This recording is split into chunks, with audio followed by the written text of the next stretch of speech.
Hello, fellow old dogs. I just wanted to mention our great sponsor for today's show, Equity and Help. Yeah, they've been on before, but we love them. One of the reasons why is I remember living in Haiti. One of the things we did was to help people find housing. And I love the idea of helping people in the U.S. get into a home who might not normally be able to do so. And you see an 8 to 12 return on investment, which doesn't hurt too much either. Well, check them out at equityandhelp.com. That's equityandhelp.com. Hello, old dogs. This is your host and top dog, Bill Manassero. I hope you're having a blessed holiday and are getting ready for an amazing new year. Today's show is a special rebroadcast of one of our most popular episodes. I'm introducing the show under the banner Best of Old Dogs REI Network Podcast. Well, enjoy.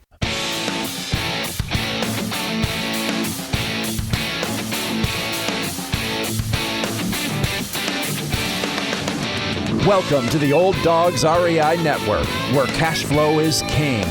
Real estate investing, the means, so you can enjoy your retirement dreams. This is the show where we cut right to the chase. No sales pitch, no long monologues, just simple how-to real estate investing advice, so you can earn the passive income you need to enjoy your retirement today. And now, your host and chief old dog, Bill Manassero. Dogs, and welcome to Fun Facts Friday. This is our once a week, only on Friday show. We have special episodes not featuring guests, where I will share tricks, tips, terminology, and techniques that will help skyrocket you to real estate investing success. Today's topic is how to become a real estate investor for only $500. That's right. But before we get started on Fridays, I always like to touch base with you guys and see how you're doing. You know, I'm just like totally digging talking to you guys. I've been talking a lot to folks that are listeners and investors. Always, not only am I finding out some great things that are happening in what you guys are doing real estate wise, but just meeting some very nice people and some folks that just also share some great ideas with me and things that I didn't think of or didn't know about. So I am totally enjoying this. And if you guys want to write me or schedule a call, I just would invite you to do that. I'd love to talk to you anytime. Ask questions if you want, or if you want to, share with me things that are going on with you. That's great too. I just really think that that's important, in this process, because usually it's just a one-way deal, right? I'm talking, you guys are listening, but it's really neat when I can, talk back and forth. I meet people for coffee and lunch and different things too, if you happen to be in the Southern California area too. So just sending that out there. I can't get too technical on social media. I'm still trying to figure out. Some people say, "Oh, I'll write you through Instagram," and I go, "Yeah, I don't really know how to write people through Instagram." I mean, I know that there's kind of like a communication thing there, and there's like stories and stuff, but I don't know. When it comes to social media, Facebook included, I'm not real good. So, hey, send me an email. That's probably the best way, right? Also, just to update you and stuff, we're in the process of sort of reevaluating our 3 target markets. As you know, we are still in a hunt for apartments, 100 plus, and we're also looking to partner with people and getting creative there, looking at off-market stuff, making offers, and not giving it up. But one of the things we're doing is actually reassessing our 3 target markets. So that is a sort of an extensive process that we're doing right now, where we're looking at population growth, business growth, unemployment, all the numbers that you look at when you try to pick out an emerging market. We are seeing some shifts, and some of the ones that we thought were hot have kind of cooled off, and others look real promising. So I will share that information as we do get that, and again, refining what we do and trying to stay, focused as best we can in the best markets. I always like to give a little tip here too before we get started. One thing, I think I shared it with you a while back. I said, hey, I'm going to be looking at agencies, different organizations that are looking for to place people that are in their care. Usually there's a caseworker involved, and usually it can be any number of situations, but there are a ton of agencies, and they are usually on the local level. Nonprofits, sometimes they're even affiliated with the city that you're in or the county that you're in. Yeah, I know a lot of you guys are familiar with Section 8. Well, Section 8 is for some people love it, some people don't love it. I've had a lot of Section 8, and I totally don't want to touch it anymore. And part of it was not so much there were some issues. The inspections were really tough. Every time they would have an inspection, they would find things that I couldn't even believe cost us as much as a turnover, for many of these inspections. It was kind of crazy. And then I got Section 8 people that just trashed the properties. So that was kind of a big turnoff. But so I wasn't real excited about this agency stuff until I started doing research on it. And I was looking initially in Memphis to do this. And now I've ended up doing it mostly in Indianapolis. But it is great. There are some agencies out there, and it's kind of like Section 8. It's kind of got the positive stuff of Section 8, but without all the other negative stuff. But generally, what you're talking about is somebody that has a caseworker. They could be a special needs individual, someone that could maybe be a high-functioning autistic person or handicapped in some way. They could also be somebody who is in recovery. There are people that, for example, that maybe they're a battered wife, and they're actually trying to get their life and restart again in a new city, and there are all kinds of some people that have come out of prison. There are a lot of different types of individuals out there that go through some of these agencies, and a lot of them specialize, of course, in a particular area. But what I'm finding is that they are just wonderful to work with. They, especially when you've got them where they really care about their clients, and they'll find a good place for them, and they will follow up with them, make sure they're okay, and they'll check on them. And the best little surprise there on top, so the icing on the cake here is that the agencies generally will pay their rent, and they pay higher than market rent in most cases. Kind of like Section 8, a similar type of thing where and they will commit to 12 months, 18 months of handling that person's rent, and it's like clockwork. So they can be a really nice tenant, a really nice situation where you have people that are helping you to provide a good experience in the community. So I think that's something you might want to look into, and in your area start looking up agencies, different types of agencies, and you can type in different things. You can type in handicap, blind, different keywords, and they will point you to different agencies. So just a little tip for you there that if you're looking to fill some vacancies, that they can be excellent tenants. Okay, on to our subject: how to become a real estate investor for only $500. Now, I know that this is kind of one of those hooky titles, right? But the reality is, I get a lot of calls from people, and I get letters, and I get emails. I don't get letters. I don't think anyone gets letters anymore. But anyway, I'll get emails or even texts and things from people asking, well, how much do I need to get started in real estate investing? This is a question I've answered on Quora a lot because, as you guys know from the Ask Bill segments, that has been, a question that I've received. And really, the best answer is that it really doesn't matter. I mean, you can get started with absolutely nothing, and you could become a real estate investor without putting a penny out. A lot of people say, well, that's not realistic. And I've seen it. I've seen folks and talked to folks that have started with literally nothing. And I'm going to share some of those situations, as well as getting into real estate investing at a very low amount. So I'm going to touch on some of these things. I thought that'd be interesting for you, but also encouraging for you too, because I think if you realize that a lot of people are always kind of looking for something to be their their excuse. And I was one of the worst of those. I didn't want to get involved because I didn't have the money to do it, right? And then all of a sudden, boom, I got this inheritance check, and I was like, okay, I have no excuses now. I got to move on it.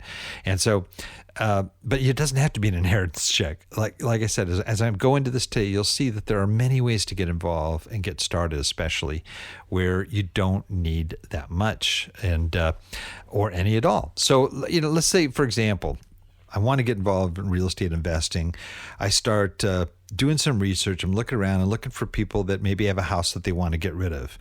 Those signs you've seen around. We buy ugly houses. That's kind of that whole idea is that, somebody has a house they just want to get rid of for some reason or another. And you as the sort of the middle person can find that person, and basically you get a contract assigned to you, right? Assign a contract to that deal, and you find an investor who wants to buy the house, okay? And you make your money on the markup, the difference between. So you find somebody, they want to get rid of a house for $100,000. You find an investor that'll pay $150,000, and so you get the $50,000, and that's what's normally called wholesaling, and it's still a very popular thing that a lot of people do.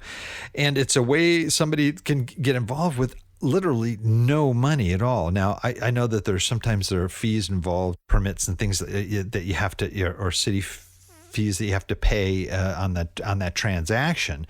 But maybe, I've heard it's like $100 or maybe even less, depending on the city and where you're at. But and those of you that are wholesalers listening, you're probably saying, Bill, you don't know what you're talking about. I'll probably get emails from people. But that's like one of the easiest way I've heard so many people get started is through wholesaling. Also, you can have a situation where maybe you find a property that you want to buy. Again, you don't have the money, so you ask the seller, are they willing to finance it and to carry back 100% of this purchase price, so that what you do is you just literally, you take on the property, you get the deed, you start paying them, you just start making payments to them for a fixed period of time, maybe it's 3 years or 5 years. And during that time, you're fixing this place up, you're getting it ready, and then you go for a major refi, you pay back the loan that the guy gave you because the property now is worth a lot more. So you've got an improved property. You can. It's also sort of the Burr approach that is talked a lot about on Bigger Pockets and other places. So you can get into something just by getting a seller that's willing to work with you and sort of carry the paper. You don't have to. Maybe you might have to pay some fees and escrow, closing costs, things of that nature, but it's pretty minuscule. There's other examples of things that where you can also get involved where there's not a lot of cost. There's like some creative ways too that I think are kind of neat out there. And I just picked $500 as sort of a workable amount that a person realistically could become a real estate investor for $500. And I would say, or less, or not at all. Sometimes people are just going to use that money to buy business cards, set up a website. You call yourself a real estate investor, but really you're not investing yet. Okay. What really makes you an investor is that somebody that literally buys something or purchases a property or some kind of real estate investment with their own funds, and they get a return. If they're a good investor, of course, they're getting a good return on it. I'd say that if let's say somebody came to me with $500 to invest, that I could probably, I could show you a number of different ways that you could take those funds and actually, invest in real estate. And there are multiple things that you could do. In fact, it was really interesting because this reminds me a lot too, because I have had people that have come to me and said, I have this money, how would I invest it? With my own kids. And when we were in Haiti, we also used to do this too. We had a vocational training program we called the Transition Program, because in Haiti, there's this huge unemployment. I think when we first got there, it was something like 80% unemployment, which is crazy. And I don't think that that's accurate. I think people are surviving by selling things on the streets, and of course, it's not reported anywhere. So, but generally, it's just really tough to get a job. Even if you have multiple college degrees, there's no guarantee you'll be able to find work. And, you're going to have to learn to be able to survive. And generally that means setting up your own kind of business or selling something, services, skills, a product that you can buy at a cheaper price, maybe at the Dominican or wherever it is, and sell it in Haiti. With our kids, not only my personal kids, but the kids in our orphanage too, we wanted them to be able to not just survive, but we wanted them to thrive. So we wanted to teach them business skills and ways to grow a business, not just get enough money to eat that day, but to be able to know how to invest it and to grow the business and to expand your business and so forth. Financial future is at the forefront of everyone's mind, especially when it comes to retirement. But what investment will give you a legacy that withstands the test of time? While investments in real estate have proven their stability, averaging returns of about 8%, an investment with equity and help will not only give you the best security for your financial future, but an even better return, averaging 8% to 12%. That is obtaining cash flow while leaving a legacy. Now, what if your investment helped not only you, the investor, but hardworking American families in the process? At Equity and Help, they make the process easy by locating properties and finding the perfect family for a home that they may not otherwise have had the opportunity to own. That is investing with a purpose outside of turning a profit. Interested? Call your philanthro-investor consultant from Equity and Help at 844-552-8828 or visit equityandhelp.com/podcast to learn more. So we established sort of these business incubators that we had in various different businesses: jewelry making, baking, welding, furniture making, silk screening, sewing, and technology. With our technology area, we taught people Microsoft Office skills and web design and even internet commerce. So, we were big advocates of trying to teach people to survive on their own. Not everybody has the skills necessarily to be a good business person, but you can learn the basic components to be able to know how to, to invest in your business that it will grow and that you can keep reinvesting in and setting money aside to save and do all those aspects. And one of the things I would teach the kids in classes that we would have is I'd give them $5 and I said, okay, I want you to come back to me the next day and I want my $5 back, and I want to see how much you made for yourself. And the kids were always really excited for this exercise, very competitive. They, just kind of jumped out of the class and were ready to sort of go make a killing here with their $5. And it was just really fun to see what the kids would do. And sort of the most common thing a kid would do is, maybe buy a box of brownie mix or cookie mix and sell baked goods. And, they could, sometimes they make $10, $20, that's not too bad. You have to get sometimes the eggs, oil or whatever is involved. And, but that, it's like a 200-400% profit. And some would make lemonade.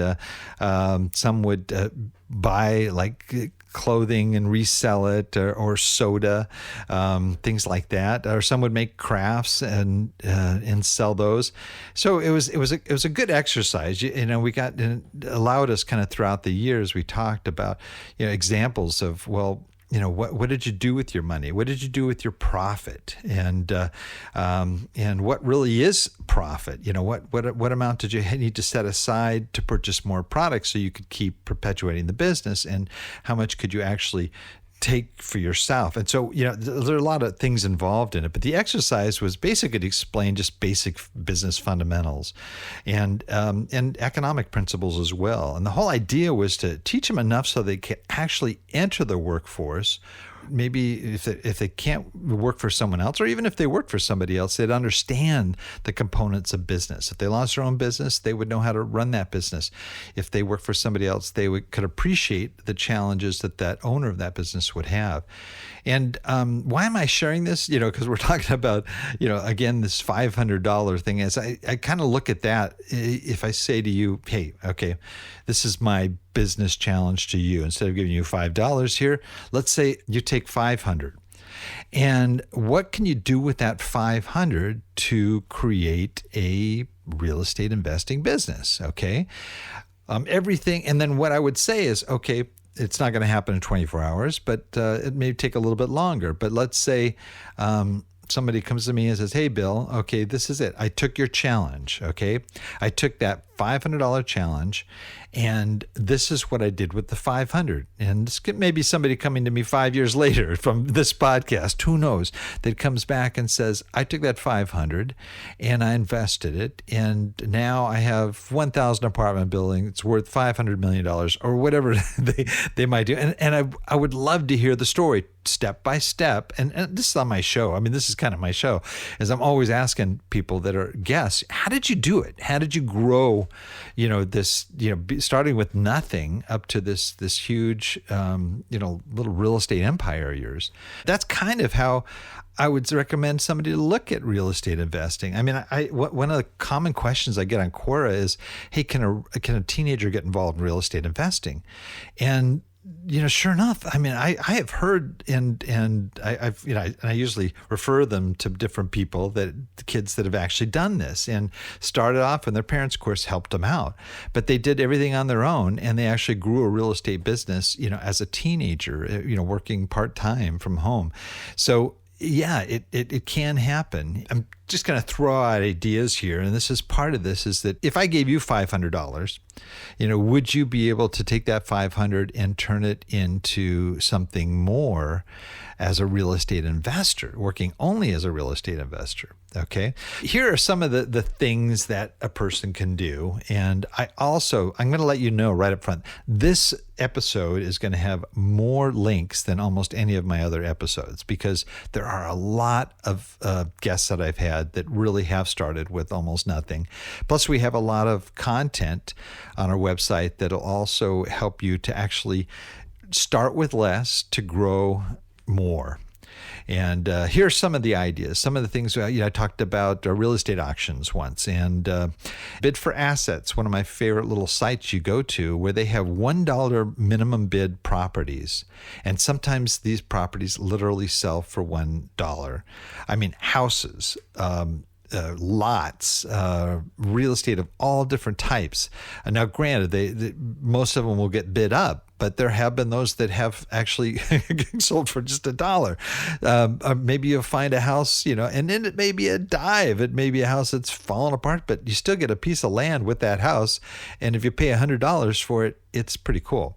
There's also other ways to invest in real estate, not just buying rental property or buying property. But we had a guest on, and he talked about Ground Floor, which is a portal where you can go and invest in multiple properties, multiple projects, and the minimum bid amount is only $10. So you could get 50 different projects you could invest in with your $500. I mean, it's pretty amazing. So and again, you have certain degrees of risk involved, but it's a way to get involved and to become a real estate investor starting off. And I mentioned wholesaling. We have a ton of different really interesting podcasts on people that have started with absolutely nothing and been able to grow a huge business at a virtually nothing as a wholesaler. Then there's seller financing, and I talked about that briefly too, is where you have a buyer that you can go to and you can talk to that person. It's a seller you can go to and you can work with them to be able to finance you so you can get through the first part, get your property fixed up, and then you pay them off later as you've got boosted the equity. You've got the equity, and you refinance it, and so forth. Lease options, we've talked about that. When you get a property, offer to somebody that maybe doesn't qualify for a loan, a mortgage loan, but you can provide that property to them as they sort of build up their credit and they get started, and boom, you've got this regular income coming in from the property, and it doesn't necessarily cost anything. It depends on how you get the obtain the property, but there are a lot of different ways that people are using lease options as well. Then you've got situations where you can get like zero down loans. VA loans are sort of the best known, where you can buy a property with absolutely nothing down, or an FHA loan. Generally, it's like a 3.5%, but they do have 0% also. And there's hard money loans where you don't have to put anything down, and they will finance your property. And the idea is you've got the clock's ticking, and you've got to get that property fixed up, and you refi it, with a conventional loan, and then you can get your money out of it, pay back your loan, and so forth. You can assume a loan. That's another way. You can get into a property without having to pay much or anything. And then there's, maybe it's just a matter of covering that down payment. You can get grants where you can get down payments covered by various organizations where you don't have to pay anything. You just get a grant to cover your down. So there are a lot of different potential things there. I would even add this one onto it, is you can take somebody to lunch. And this is something that I want to sort of close with here, is that, I do have a question I ask my guests every Monday. If you're a regular listener, you know what I'm talking about, where I say, hey, if you lost absolutely everything and you only had $1,000 in cash, knowing what you know today, what would you do with that $1,000 to rebuild your real estate investing business? And more often than not, the guests will come back to me and say, look, I don't even need the $1,000. Because all I would really need is maybe you could apply the money that you have there to a cell phone and a contract so you could call people, or it's just to call somebody up and set up a coffee meeting or a lunch meeting. And it's really about people when it comes down to it with a real estate investor, is that you get other people, okay, the OPM, as people call it, the other people's money, to provide the funding so that you can grow your real estate business. And more often than not, that's what a lot of these experienced investors say, is that, all I need is to just connect with some people that are looking for a good return, and I'll give them the good return by using my expertise to be able to take the money they give to me and return great benefits to them in terms of their interest and or doubling their money or whatever may happen with that. So the idea here is that the amount of money is not really the issue. It's really what you would do with not only the money, but with what you have, okay, and what your resources are. If you've got knowledge and you've got the information, it really isn't about them. And if you've got contacts, those are going to be more valuable to you.